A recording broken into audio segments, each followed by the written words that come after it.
Well, Over to welcome you. everybody, and thanks for joining us, whether you're online watching this several years into the future, or right here in the classroom where we have some students. If you own a 7D camera, you can consider yourself, I think, quite lucky. First off, it's a really good camera. It's very, very capable of doing tons of different things. And if you're watching this, you're going to totally learn how to use the camera. And so it's going to fully empower you to go out and take great pictures. And so this class is going to take you through kind of what the instruction manual does, hopefully in more user-friendly way than the dry information in the instruction manual. It's still a useful tool, and I will talk about that. But hopefully by the end of the class, you're going to know basically everything that the camera is capable of doing. You're going to know how to adjust the camera, and hopefully you're going to feel confident enough that you can go in and do anything you want with the camera at that point. So that's where we should hopefully end the day up with. So let's go ahead and get started with this class. So Canon 7D, we're going to be breaking the class into different parts. The first part, I just want to go through a little bit of product overview to let you know what's in the camera, what you've got yourself into, and then we're going to go through the buttons and menus, and then we're going to kind of get into the menu system towards the end. Now, the instruction manual that comes with this camera has 276 pages. I figure you could reasonably spend about 9 hours reading this. And I have gone through the instruction manual page by page to pull out all the important information on this.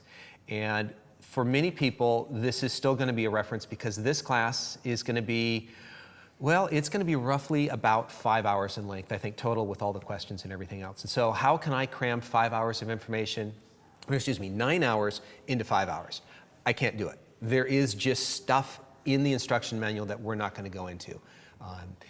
For instance, one of the things that I found out about these cameras, which kind of surprised me, but I understand it, is that these cameras are often designed, or a lot of the features are designed for people who don't have access to computers. And I'm guessing that's not the typical user with the camera. And so there's a lot of processing that you could do in camera that would normally be done in Photoshop on a computer, in Lightroom, or a program like that.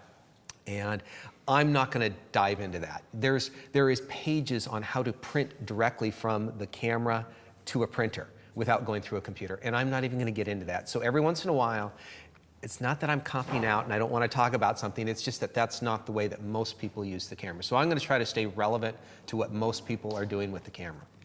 But it's still an important resource, and it's a handy thing to go take a look at every once in a while when you need more specific information about a certain topic that you want to know more about. All right, so now this class is not a photography 101 class.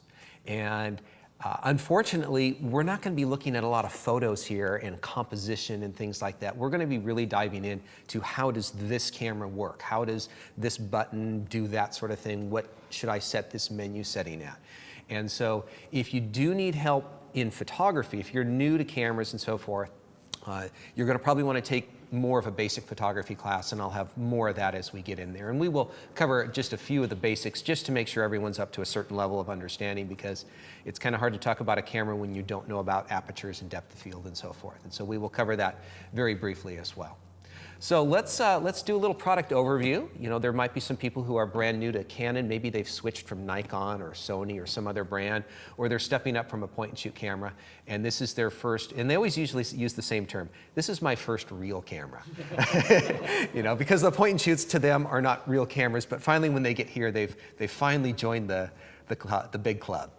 And so the 7D, if I just had to narrow things down about what is really new and great about this camera, first off, I'd have to say the 18 megapixel sensor, that's a 1.6 crop factor. We're going to talk about that 1.6, and there's some people who don't like that, but for what I like to use this camera for and what a lot of people like to use this camera for, that's a big benefit, and there's some great advantages to that, and we'll talk more about that. 8 frames a second. There are very few cameras at this style of camera shooting 18 megapixels in an SLR that can shoot at 8 frames a second. To get more than this generally is going to cost you a lot of money, especially if you want to stay within the Canon family of cameras. It's going to jump you up to around $7,000, $6,000 to $7,000. This has a really, really good autofocus system on it. And it's not just that it's accurate, it's that it's fast and very versatile. So if you're shooting sports, it's a very, very good sports camera.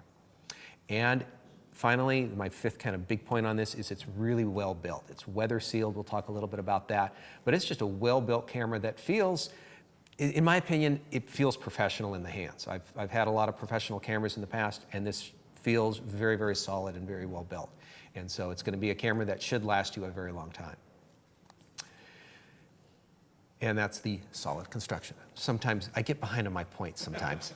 All right, so if you're new to the Canon family, first off, welcome to the Canon family of cameras. They've been around for a long time. They started back in 1933 making little rangefinder cameras.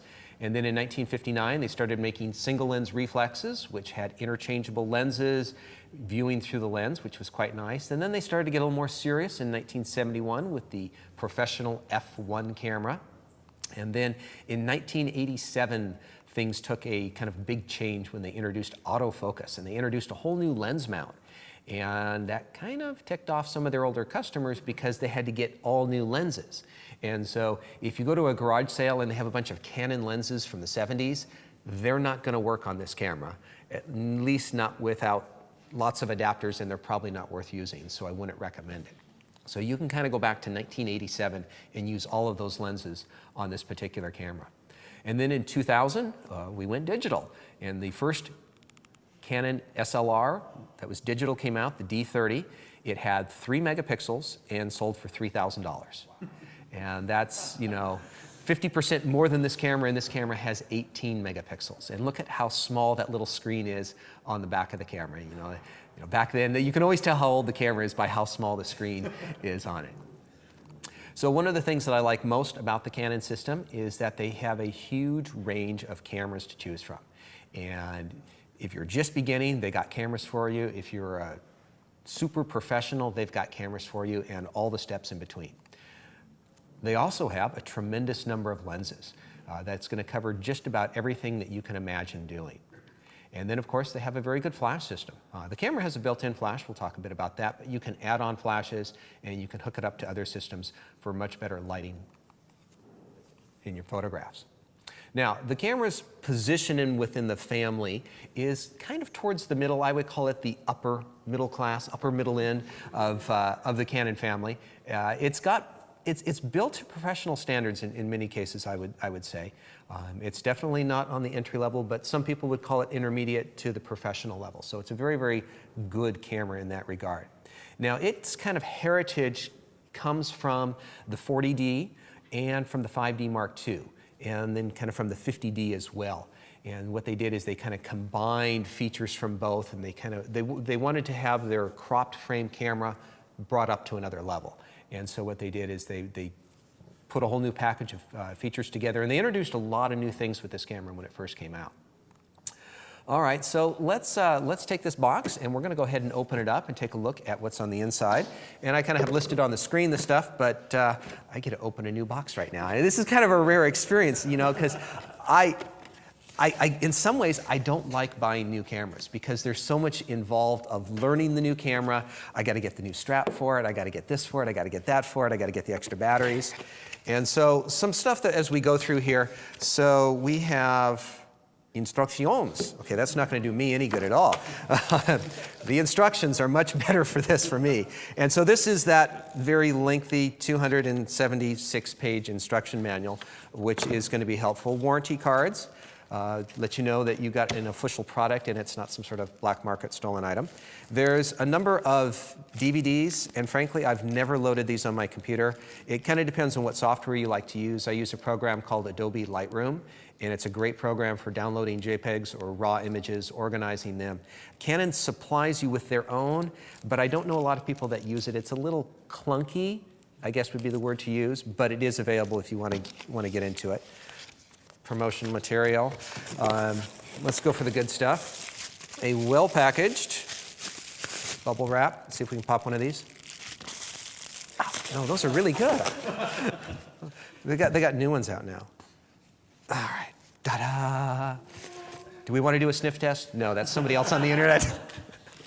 And then, of course, it's going to give you a bunch of other little accessories in here.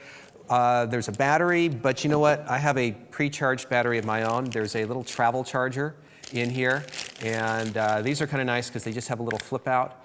where they plug right into the wall, so it's very nice for travel charger. We'll talk a little bit about other chargers. If you're a professional and you need to charge your batteries really quick, there's sometimes other options on that. A camera strap and big old bright labeled EOS 7D, and these are well-built, super great straps, but I kind of like a little bit more subtle strap. Now you have a Domke strap that I really like, and how do you like that strap? I like it because it's low-key. Yeah. Scream. And it's not, I like it because it's low-key and it doesn't scream 7D. Or yeah, and it's not Canon. too big, it's not too Yeah, wide, but it's yeah. got that rubber sewn in. Yeah, so it doesn't slip off the shoulder. I like that too. Right. Yeah. I think that's a really good strap. That's one of my favorite straps. So the other little things, it comes with a USB cord for downloading the pictures to the computer. But frankly, I use a card reader, and I'll talk about that. I think it's a lot faster and a lot easier to have a card reader. And a lot of laptops now have well, they're not going to have plugins for this, so you would need a card reader. They're going to have cables so that you can hook it up to a TV to do a slideshow. But that's not something that everybody uses, so a lot of people end up with those little extra accessories. So I'm going to set some of this stuff aside and grab my few things here. Pardon me while I get this set up. And so I have a pre-charged battery, and then because I might want to take some pictures, I'm going to throw in a memory card here, and we'll talk specifically about what types of memory cards. And then I have a nice little general lens to put on here. And let's turn this camera on and really see if, ooh, right there. Perfect. Okay, so we got this, we're ready to go.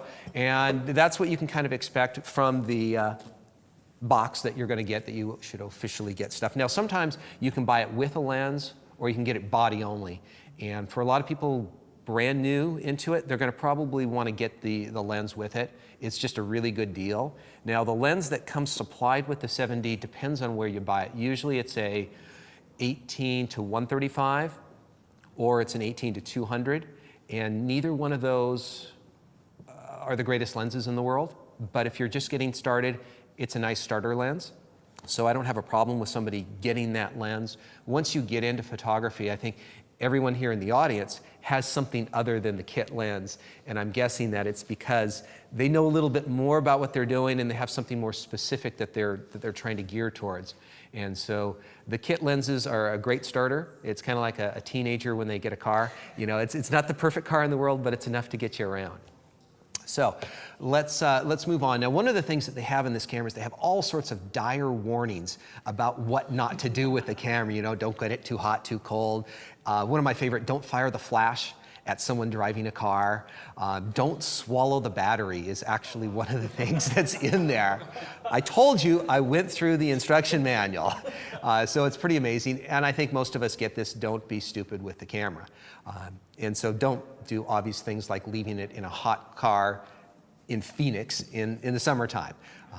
Now, one of the things that it does say on here that we have to be careful about is about water. Now, I will mention here that it does have a magnesium alloy body to it, which is a really well-built camera body. And where is that body? There it is. And so it's got a nice metal structure to it. And as I was saying, one of the things that they say is this camera is not waterproof, do not get it wet. Now, the camera does have weather sealing, and it can handle a fair bit of water, but I typically don't like to test it. And just to give you a real good visual of how I deal with wet weather, I was recently down on the Oregon coast in February, which is not the best time to be on the Oregon coast, and I wanted to shoot some pictures in the rain, so I brought a little video clip in of how I shoot pictures in the rain. All right, so let's take a look at this. As you can hear, it's raining pretty hard, but there's a shot I really want to get, so I got to go outside and get it really quick. Okay, here we go.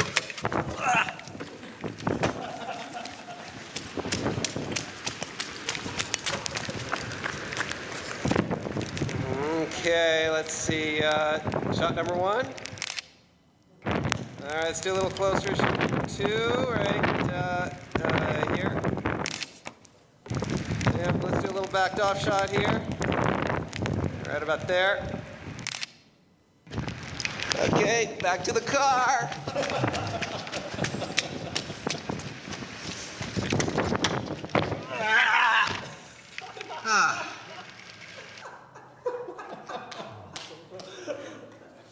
Okay, so maybe that helps you kind of visualize how you're going to shoot in the rain. I mean, I didn't have an umbrella, I didn't have anything to cover up the camera.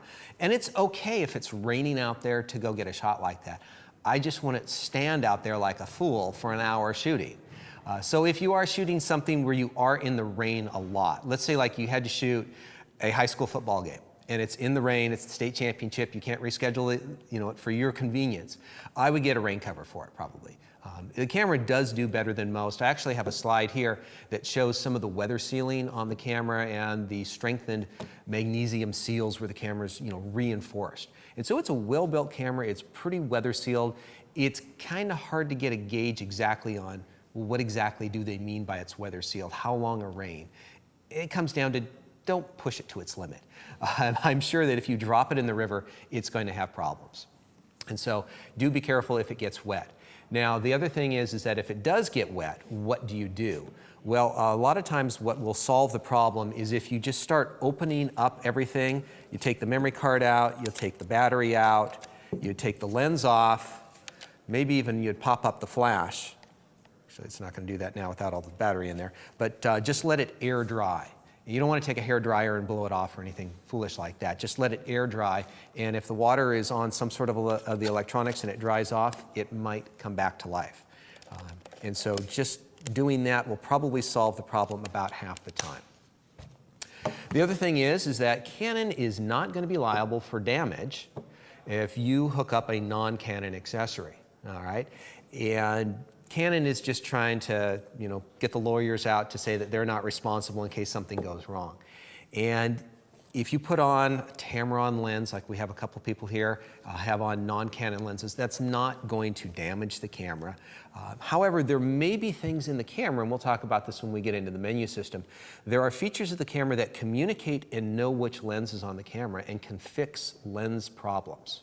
And if it doesn't know about that lens, which it won't know about with Sigma and Tamron and Tokina lenses, it's not going to be able to fix those problems. And so there's a few features that you may not be able to use. It's nothing overwhelming in my opinion.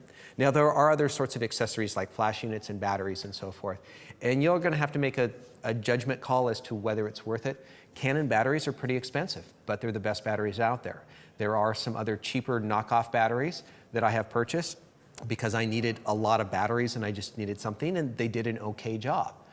They didn't damage the camera, but Canon's just not going to be held liable for that sort of situation.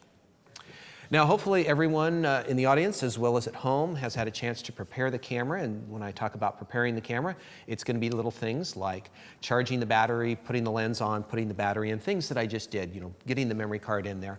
And so these sorts of things are just the basics that you're going to use before you start taking the pictures.